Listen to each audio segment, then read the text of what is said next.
Yazid की फौज ने तुर्की के जरिए ईरान को आखिरी चेतावनी दी है। आखिरी कहा, यह लास्ट वार्निंग है।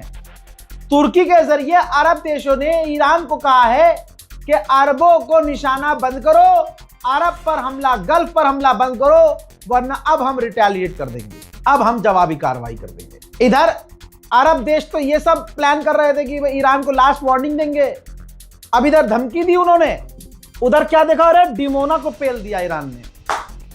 अरे अरबों को अभी भी समझ में नहीं आ रहा है, तौबा की माफी है, तौबा कर लो, माफ कर देगा ईरान।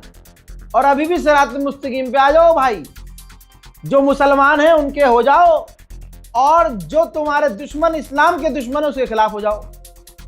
और ईरान कुछ कह ही नहीं रहा है कि तुम दीन में बदलाव करो, तुम अपनी मेंटालिटी बदलो, तुम अपना दीन बदलो, अपना नेचर बदलो। नहीं, ईरान सिर्फ इतना कह रहा है कि दुश्मन को अपने यहां से निकाल दो, अपनी जमीन से दुश्मन को निकाल दो, ठीक है।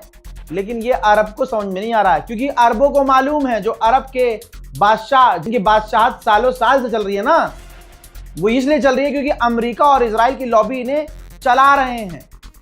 वरना भाई पूरी दुनिया में डेमोक्रेसी है, ये बादशाह बने पड़े हैं अभी, ये चीजें कोई सुनता समझता नहीं है। डिमोना को बजाने के बाद और लगातार अरब को पेलने के बाद सऊदी अरब अब आकर इतना फ्रस्ट्रेट हुआ कि आधी रात को जब आप सो रहे थे, यानी रात के 3:30-4 बजे करीब भारतीय वक्त के मुताबिक, ये रिपोर्ट आती है कि सऊदी अरब ने ईरान के एम्बेसडर को और ईरान की एम्बेसी में काम करने वाले 5 ईरानियों को डिसमेंटल कर दिया है और कह दिया है कि अब आप ऑफिशियल नहीं हो, और 24 घंटे का उनको टाइम दिया है कि आप हमारे मुल्क से निकल जाओ। तो यानी कतर के बाद अब सऊदी अरब ने भी ईरान से रिश्ते तोड़ लिए हैं। मेरे दोस्तों, बताना चाहूंगा, अगर कोई पाकिस्तानी इस गलतफहमी में है कि तुम्हारा पाकिस्तान और तुम्हारे पाकिस्तान की सरकार ईरान के साथ है, तो आकर 2 घूंट मेरा पेशाब पी लो, तुम्हारी यही औकात है। तुम अपने आप को मुस्लिम देश कहते हो, लेकिन तुम्हारी सरकार तुम्हारा ही कंट्रोल में नहीं है। ये देखो, तुम्हारा पालतू कुत्ता, तुम्हारा पाकिस्तान का विदेश मंत्री अरब के साथ मीटिंग कर रहा है रियाद के अंदर। सऊदी अरब, कतर और तुर्की के बीच मीटिंग हुई है, पाकिस्तान भी यहाँ मौजूद था। ईरान की स्थिति परिस्थिति को लेकर, इलाके के हालात को लेकर रणनीति बनाई जा रही है। याद रखना, फिर से तमाम मुसलमानों को संदेश है मेरा पर्सनल ओपिनियन है कि भरोसा करना ही नहीं किसी पे। कभी आप सोच रहे हो नहीं भाई तुर्की सही बोल रहा है, ईरान, भरोसे की अगर बात आए तो किसी पर भरोसा मत करना, सिर्फ अल्लाह पर करना। और अगर जमीन पर करना है, जंग सामने है आपके, किसके ऊपर भरोसा करना है और किसके ऊपर नहीं करना आपके सामने है। पूरी रात ईरान ने जो बजाया है, ईद के दिन दिवाली जो फादरलैंड के साथ खेली है ईरान ने, हा। मेरे दोस्तों, अंडुए यहाँ भारत में सो रहे थे और उधर अंधभक्तों का फादरलैंड पेला जा रहा था जबरदस्त तरीके से। डिमोना साइट को ईरान ने जो हिट किया और फादरलैंड के डिफेंस सिस्टम फेल हुए, पता नहीं मोदी सरकार उनको क्यों नहीं कह रही है, आप हमारे फादरलैंड हो। अरे गोबर उपला लपेट लिया करो, ऐसे गोबर में लेट जाया करो, तो मिसाइल ऐसे ऐसे आती हुई देखेगी, गोबर में लेटे हो तुम तो वापस चली जाएगी। डिफेंस सिस्टम, टेक्नोलॉजिया, गोप गोप गोप। माजरत, बहुत कंट्रोल कर रहा था, निकल गया। अब मेरे दोस्तों, जो अपडेट आ रहा है वो ये कि डिमोना को रात भर बजाया है, इजराइल के डिमोना साइट को ईरान ने रात भर बजाया है और तमाम लगभग मिसाइलें गिरी हैं। अब पता है क्या हुआ है, 50 यहूदी कम से कम घायल हुए हैं। ये इजराइल ने एक्सेप्ट किया है। अब जरा सोचें, अगर दुश्मन मान रहा है कि 50 लोग घायल हैं हमारे, तो कितने मारे गए होंगे और कितने घायल होंगे, कितनी बातें छुपा रहा होगा इजराइल। डिमोना की कुछ नई तस्वीरें हैं, दिल पर मरहम की तरह काम कर रही है, देखिए।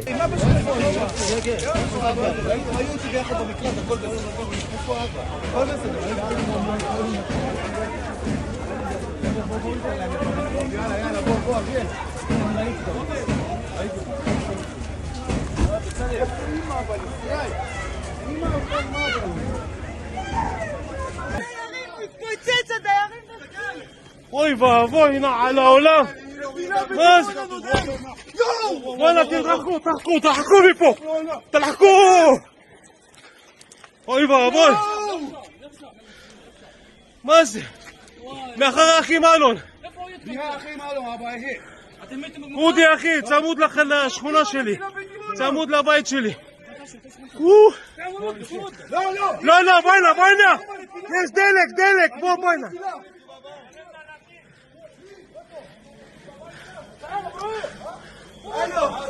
ופאלה. בבושקה ופאלה тут. בוא הנה, יש נקודים בתוך הבית. יש נקודים בטוח. איפה כיבוי יש שם? מנהל כאלה.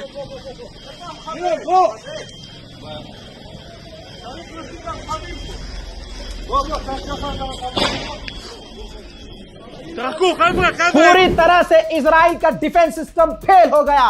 हैदर के लाल ऐसे लड़ते हैं, पूरी दुनिया की ताकत एक तरफ और ईरान की ताकत एक तरफ।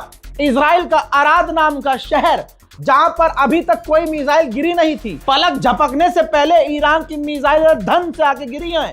ऐसा लग रहा है जाफर जिन मिसाइल अपने हाथों से पकड़ के धबाधब गिरा रहे हैं। भैया देखिए अराद।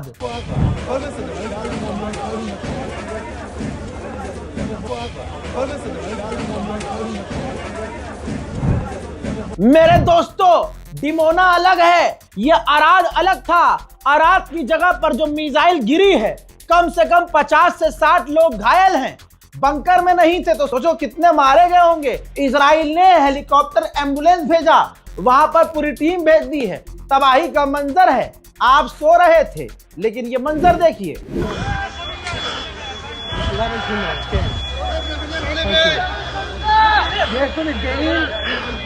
היה בערד בניין בוער, הבניין התחיל לבעור. מה שהולך פה, חבל הזמן, חסר פה הצלה בטירוף. פגיעה ישירה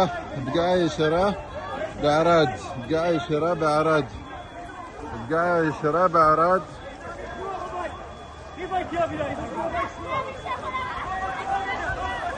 ערד ישראל, פגיעה ישירה. הכל עולה באש. זירת הנפילה. נפילה בערד ברחוב סימון, ליד שרגור וליד כל המרכזים. וואו, איזה נפילה יש פה.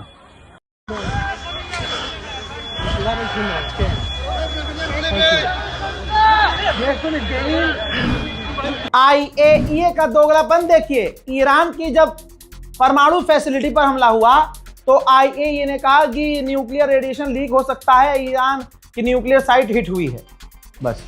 और जब ईरान ने सेम हमले का जवाब दिया और डिमोना पर हमला किया तो IAEA ने कहा कि न्यूक्लियर रेडिएशन लीक नहीं हो रहा है, लेकिन परमाणु संस्थानों और परमाणु प्लांट पर हमला नहीं होना चाहिए।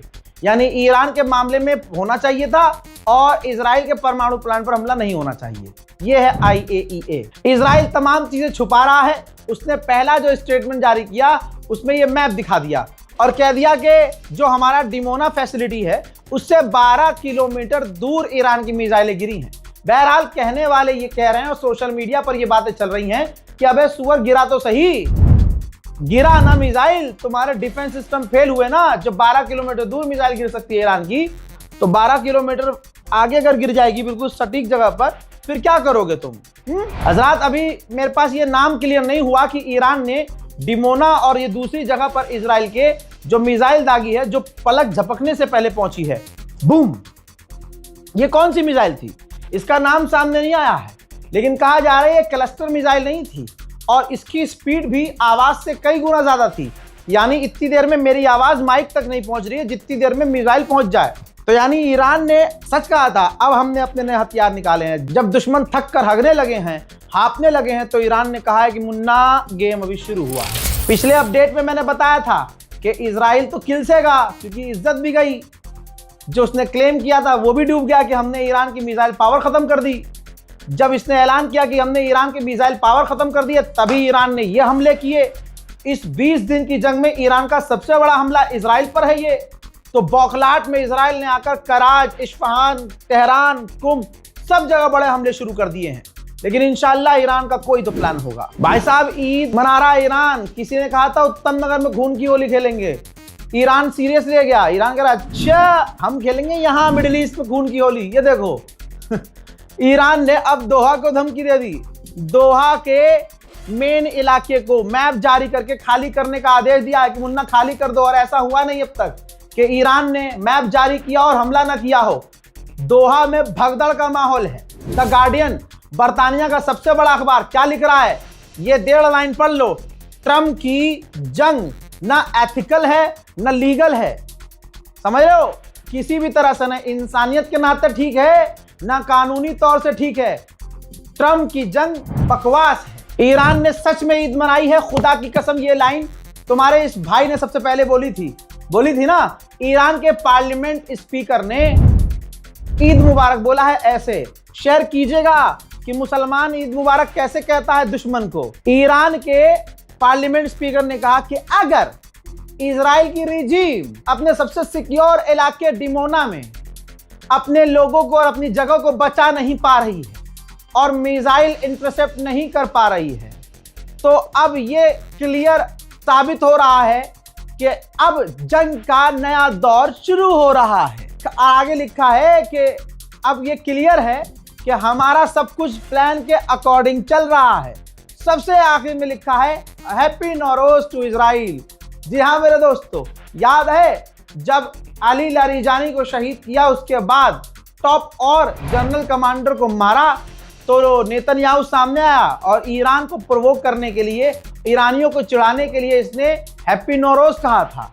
ईरान ने सीरियस ले लिया भाई और डिमोना हिला दिया, इनका पूरे कूले हिला दिए और फिर कहा हैप्पी नौरोज। ईरान के कमांडर खेल रहे हैं भाई, मजा आ गया।